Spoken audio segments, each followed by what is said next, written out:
Hello Rocky. Meenakshi Devi temple की security dog squad के साथ लगी हुई है और हालांकि तब तो ना बने ज़्यादा बेहतर है।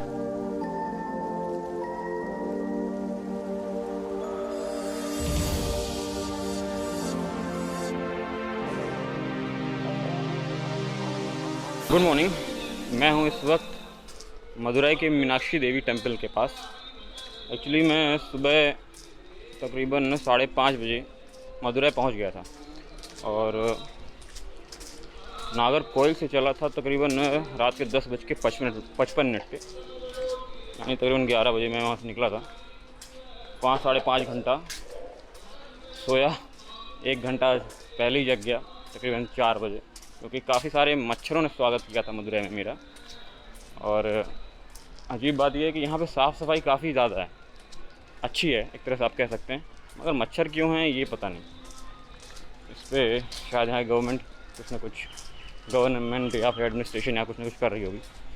साफ़ सफाई तो है मगर मच्छर भी हैं। अगर आपको मदुरई मीनाक्षी देवी अम्मान टेम्पल आना है, डायरेक्ट रोड क्रॉस करिए मेन गेट से और मेन गेट पे ही आप किसी से भी, गार्ड से या पुलिस वाले से, किसी से भी आप पूछ सकते हैं मीनाक्षी देवी टेम्पल कहाँ है। हाँ, आपको पैसे बचाने हैं तो अवॉइड करिए कि ऑटो से आने, क्योंकि ऑटो वाले तकरीबन 50 से 100 रुपये आपसे ले सकते हैं इंडिविजुअल।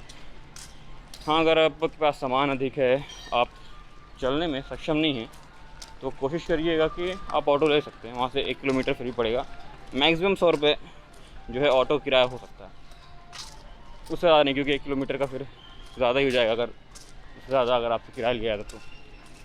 वहाँ से आप जब निकलेंगे तो सीधे राइट साइड मुड़ जाइएगा और राइट साइड मुड़ने के बाद एक लेफ़्ट साइड में बोर्ड बना होगा, आपने देख रहे होंगे तकरीबन। एक रामेश्वरम के लिए बोर्ड है, उसमें किलोमीटर दिखा हुआ है, और दूसरा है मीनाक्षी देवी टेम्पल के लिए वे बताया हुआ है, जो कि 1 किलोमीटर बताता है। अच्छा, तकरीबन 500 मीटर चलने के बाद एक राइट टर्न आएगा, वहाँ से फिर एक लेफ़्ट टर्न लेना है। आप वीडियो में देख रहे होंगे, तो वहाँ सीधे आपको मंदिर का वेस्टर्न गेट दिख जाएगा, और वेस्टर्न गेट इंटर करने के बाद आप, जैसे मैं फ़िलहाल यहाँ चल रहा हूँ, सुबह का वक्त है तो बहुत लोग जॉगिंग कर रहे हैं, सेहत बना रहे हैं, अच्छी बात है। मीनाक्षी देवी टेम्पल के विषय में जानकारी ये है कि ये पार्वती जी का यानी आदि शक्ति का और शिव जी का यानी आदि योगी का मंदिर है। कहते हैं कि यहाँ पे शहर में पार्वती जी का और शंकर जी की शादी हुई थी। अच्छा, पौराणिक मान्यताओं के अनुसार पार्वती जी का नाम यहाँ पे मीनाक्षी जी हैं और शंकर जी का नाम यहाँ पे सुंदरेश्वर जी रखा गया है। और कहा जाता है कि यहाँ पे पांड्य राजा की राजधानी थी मदुरई। कालांतर में भी अगर देखा जाए तो तकरीबन 2500 वर्ष तक पांड्य राज की राजधानी मदुरई ही रही है।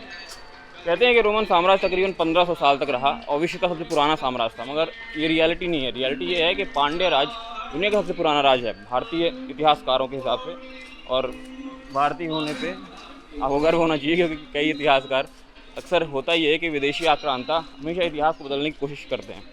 तो अब आते हैं कहानी पे। तो सुंदरेश्वर यानी शिव जी यहाँ पे स्वयं पार्वती जी से शादी करने आते हैं। पार्वती जी एक्चुअली मलय राज्य पे जो पांड्य राजा थे, तो उनके यहाँ पुत्री के रूप में जन्म लेती हैं, और फिर उनके साथ उनका विवाह होता है। लेकिन विवाह में भी थोड़ा अड़चनें आती हैं, क्योंकि बैकुंठ से स्वयं विष्णु जी आते हैं उनकी शादी करवाने के लिए। देवराज इंद्र जो हैं थोड़ा लेट कर देते हैं, तो विष्णु जी इसमें नाराज़ हो जाते हैं कि भाई तुम्हारे कारण शादी लेट हो गई, अब मैं नहीं जाऊंगा। अब बिना विष्णु जी के शादी संपन्न हो नहीं सकती थी, तो सब लग जाते हैं भाई मनाने में उनको। खैर बाद में विष्णु जी भी मान जाते हैं, क्योंकि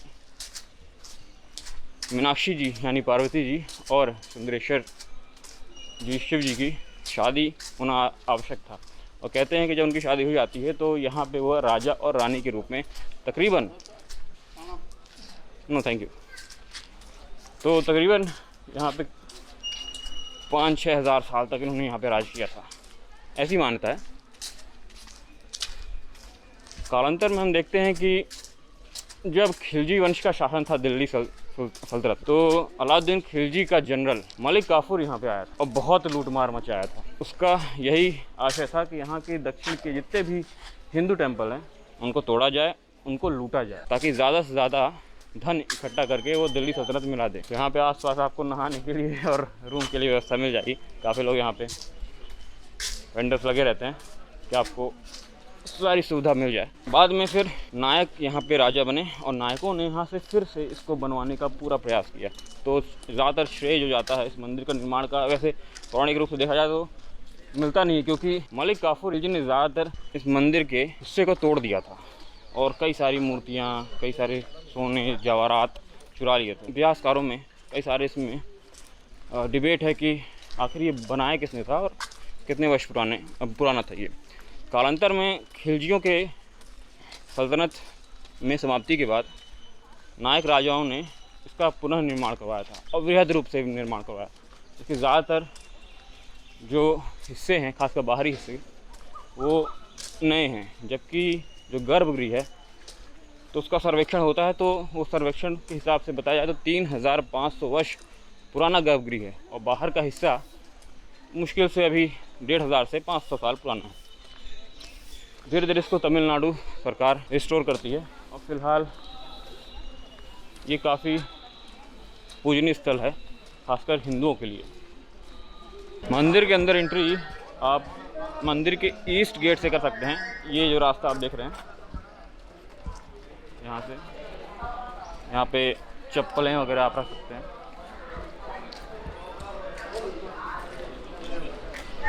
खैर अंदर कैमरा ले जाना मना है, तो यहाँ से आप जाइए, अपने वैल्यूबल्स जो हैं कोशिश करिए कि कम से कम रखें, ज़्यादा अच्छा है। अच्छा, तमिलनाडु में एक प्रथा है कि अगर आप तमिलनाडु किसी भी मंदिर में जाते हैं, ज़्यादातर मंदिर में जाते हैं, तो वहाँ पे जो पुरुष होते हैं उनको अपने अपर बॉडी क्लॉथ्स जैसे कि बनियान हो गया, शर्ट हो गया, उसको उतारना पड़ता है और महिलाएं पूरा वस्त्र धारण कर सकती हैं। यहाँ की प्रथा है और प्रथा का हमें सम्मान करना चाहिए। द्रविड़ मंदिर शैलियाँ उन 3 मंदिर शैलियों में से एक है जो भारत में उपयोग करती जा रही थी प्राचीन काल से ही।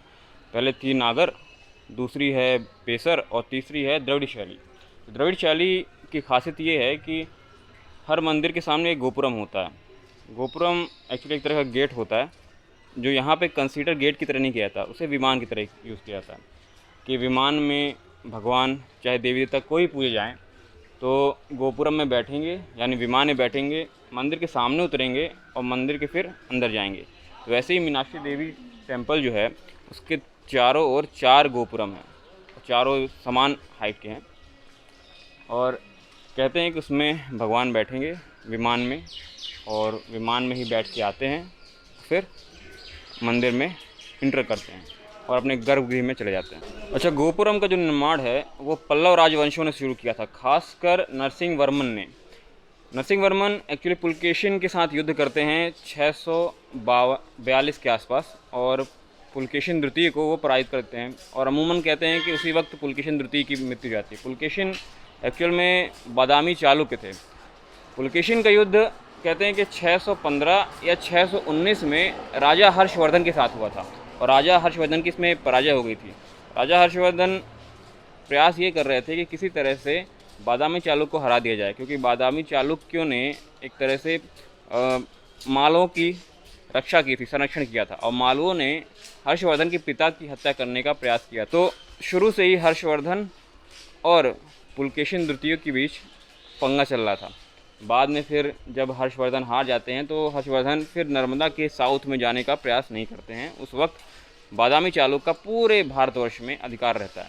फिर बादामी चालुक्य जब पल्लवों से युद्ध करते हैं तो पल्लव की इसमें विजय हो जाती है और नरसिंह वर्मन जो कि पल्लव राजवंश के राजा थे, उसके बाद फिर सदर्न पार्ट में उनका ही एक आधिपत्य हो जाता है। अच्छा, हर्षवर्धन के काल में हेनसांग एक चाइनीज़ यात्री रहता है, वो यहाँ वहाँ घूमता रहता है कई सारे देशों में उस वक्त, तो भारत आता है और जब हर्षवर्धन के राज्य में उसे पता चलता है कि पुलकेशिन बादामी चालुक्य ने हर्षवर्धन को हरा दिया है, तो सोचता है कि चलो चलते हैं हर्षवर्धन के राज्य से पुलकेशिन के राज्य में, बादामी राज्य में।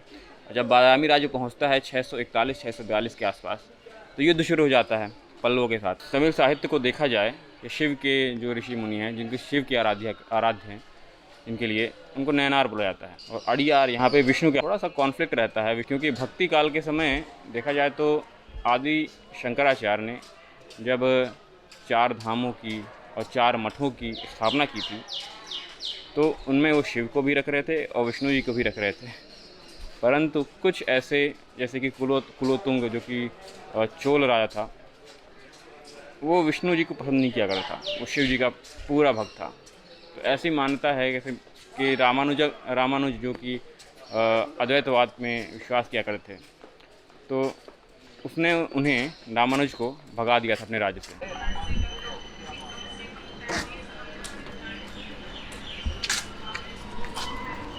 What is name? Name Rocky. Rocky. Hello, Rocky. He's busy now. Are you come from I'm from Madhya Pradesh, sir. Madhya Pradesh? Yes, sir. Hello, Rocky. Hello. अच्छा, मंदिर में मैं कन्याकुमारी में था और कुशेंद्रम में था, और अब मैं मीनाक्षी में हूँ। मीनाक्षी देवी टेम्पल की सिक्योरिटी डॉग स्क्वाड के साथ लगी हुई है, तो इतनी सिक्योरिटी कन्याकुमारी में नहीं थी और कुशेंद्रम में भी नहीं थी, यहाँ पे है। तो अगर यहाँ पे आते हैं तो थोड़ा संभल के आएँ, अराजक तो ना बने, ज़्यादा बेहतर है।